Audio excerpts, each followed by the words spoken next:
with the micro patch were to lengthening the cooldown on the early levels of her threaded volley. Well, I saw Hjarnan's reaction when the champions were revealed. Brand battles there. Right now it is G2's bot lane. They get priority on the wave. That means that they're looking to get that early level 2. Try and get the level advantage, then force a couple of plays. I do believe Hjarnan started with the W on the brand, whereas Kasing started off with the Q. So both of them will likely be setting up for the stun once they hit that level 2 mark, and then the same will be done for the Syndra. And that's the thing that G2 have to be really careful of, as you were talking about earlier, Kobbe. The setup is just so strong from the Syndra brand duo. Yeah, Syndra still yet to put a point in the W for the slow. He's got Q early on for CSing here with the low cooldown, because they don't want to fall too far behind in CS early on, as G2 are pushing into the turret. Yeah, looking good so far, but there's level 2 dinged on both sides now.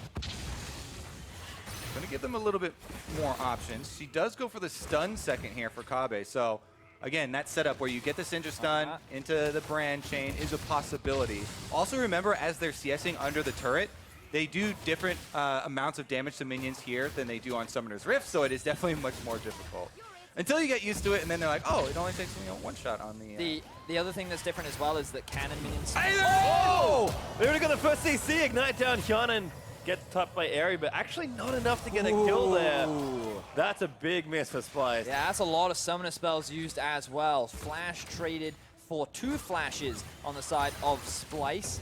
Is that kill pressure going to be heavily mitigated? And G2, they could look to punish this as the laning phase progresses, but Splice now heading to level 3, they can go back to base, buy some items. Yeah, and we did see early boots pick up here from Hjarnan after he escaped with his life.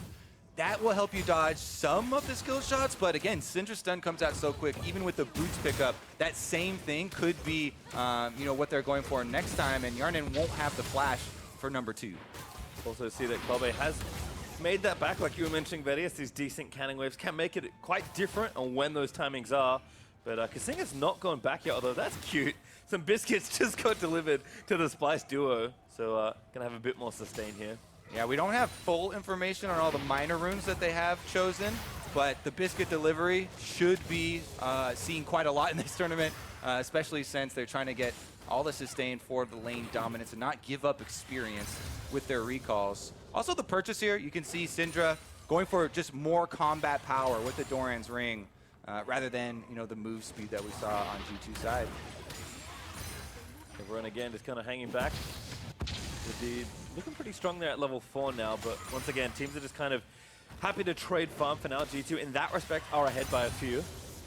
Tension begins to mount between the 2 European squads. And that is a stun that lands, but no follow-up. Okay. Just a couple of blows being traded back and forth. Yeah, so waiting for those summoners to come back up. Individual good shots there from G2. While we keep mentioning how Splice can set each other up, G2 just straight land theirs outright, so a little bit of harassment there. And they are ahead on minions right now, even though we believe both teams are looking for the kills. The minions are going to be important to track. Yeah, it's one of those things, though, if you're getting close to that point, you'll probably just take that win. A lot of the times, they look for kills in the beginning, and if it gets to the point where they're closing in on 100, then it's just the pressure of this team has to be the ones to force the fight, you know, or else they do lose out on default by the 100 CS rule. Does seem like, again, teams are kind of taking their backs. G2 again have stocked back up, boots on both now, plus double Dorans. Feeling pretty healthy, especially with that CS lead. We actually might get a 2v2 finally in the tournament where we actually see some level 6s as well, which we have not seen yet. Obviously, Brand and Syndra have a bit of an advantage there. Oh, they certainly do. Wadid, though, could use his ultimate to perhaps separate off the 2, perhaps kind of set up a sneaky play like that. You can also go back to base and use it to get back to lane super quickly. Note that Kasing actually hasn't spent any of his gold yet, so that G2 do have an item advantage, which they could look to try and leverage. Gonna go back, probably now's the best time. Oh, Kobbe though does get caught, pops the barrier, but low on mana, burning down. Oh, for the Brand passive, and he gets first blood, but Hjarnan still gonna take some. It's not enough to kill him again. Close, but doesn't count unless you finish it off. Even the Airy, not enough. And it is G2 ahead in minions and ahead in kills now.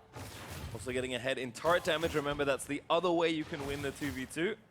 But Kasing finally gets his back in boots and a second Doran for himself. Kobbe does have an amp tome and a few more potions, so maybe going to feel a bit more healthy, but this is where it gets tricky because you're down in minions, your turret's taking damage, and you can no longer afford to make a mistake where one of you gets killed, because you instantly lose the game from that point. Big thing that is a pro for Splice, though, because of the Syndra pick instead of Taliyah at level 6, you gain very, very explosive power with the Syndra ult, and that could be a possibility to try and collect 2 kills at once. You do an ult early, get the balls on the ground, then you go for the stun and try and get both of them at once with the same stun. See how much Hjarnan can get here. Actually does need to pick up a lot of these minions to kind of keep that condition alive. Wadid also went back to base. Someone has a refillable, so apparently thinking that's going to go a little longer than they might expect, but Wadid did hold on to his ultimate for what it's worth. Level 6s have now been reached all across the boards. Summoner spell still on cooldown, and a stun doesn't quite land from the side of Kobbe. G2 kind of in a better position, given that they do have the heal available on Wadid, but then there is the ignite as well on Kasing. I always question whether or not that's a good idea on champions like Brand and Syndra, because usually in solo queue you can never actually get in range to use your ignite. Usually you don't want to be that close, but here's the cutoff. So he actually did take the wall. I was thinking he might forego taking the wall and just put another point in a basic ability there for some extra damage. Sometimes you can use the wall creatively if you're closing in on the 100 CS or tower damage, but not right there. It does feel like teams are waiting for summoners to come back up. Cannon's ignite still on cooldown. Kobbe's barrier not too far away. G2 recognizing that they probably have to get a base in if they can afford it. Wadid does go back. He's very quick back to the lane.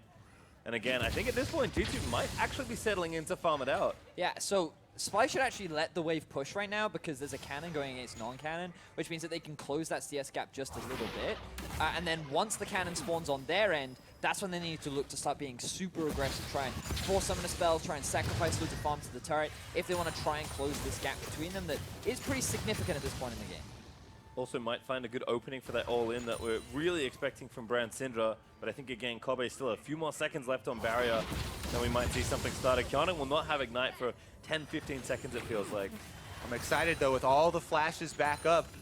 I mean, whoever gets killed first is probably going to be due to flashing over the stun or being hit by the stun. That's the big difference. Yeah, there's a hit on Hjarnan, but he does flash away. Ult out from Kobbe, but now he's actually forced to run away. Pyroclasm bouncing back and forth.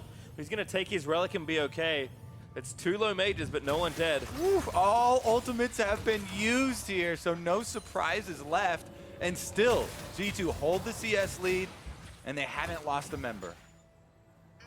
Depending on how this goes, but he's going to have to last hit very well from this spot to keep that lead. He actually gets stunned, might get picked off here. Not enough. That's a lot of farm, though. Like, G2 are not that far from the 100 CS right now. All right, so I think at this point, Splice going back. Oh my God, Kobbe has a needlessly large run that he did. All right, so I think the plan's pretty clear now for Splice. You probably aren't going to get the turret. You probably can't catch up in 10 CS time. It's time for a really desperate all-in. All right, there's 6 right here. Hjarnan actually misses 1. Next wave. They have to do it next wave, otherwise the game is over, 100%. All right, definitely a telegraphed all-in, but can they do anything about it? No ultimates are available for either side. Seems like this is going to be very tough for Splice to work their way out of it. Gonna have to start going basically as soon as that wave starts showing, though. So again, you can see Splice, they're trying to bide their time. There's a cannon minion wave as well. Oh, there's the stun. I mean, Syndra doing a lot of damage. Good stun. This might be 1 kill. They need at least the first one. But the stun lands in. Kobbe's in tower range. He pops the barrier. 5 CS is the count currently, too. Wadid just has to wait for the wave to hit the tower. Well, they could try and pressure him off, but he's going for it. There's 2. Yep, and they need 3 more. Now the stun does land, but I mean, Kobbe can't go under the turret. Kasing trying to keep him off. Wadid, he needs to find a couple of minions to snipe. His worked ground is all around the turret Wait, already. look at the farm for Splice. Look at the farm for Splice. Oh, it's 6 away. They don't have enough. They need to wait for the wave. How patient can they be? They're trying to keep them off the wave. 3 away. Oh, Hjarnan. Oh no, if someone dies, I think Kasing is so far forward. Hjarnan, he gets the kill.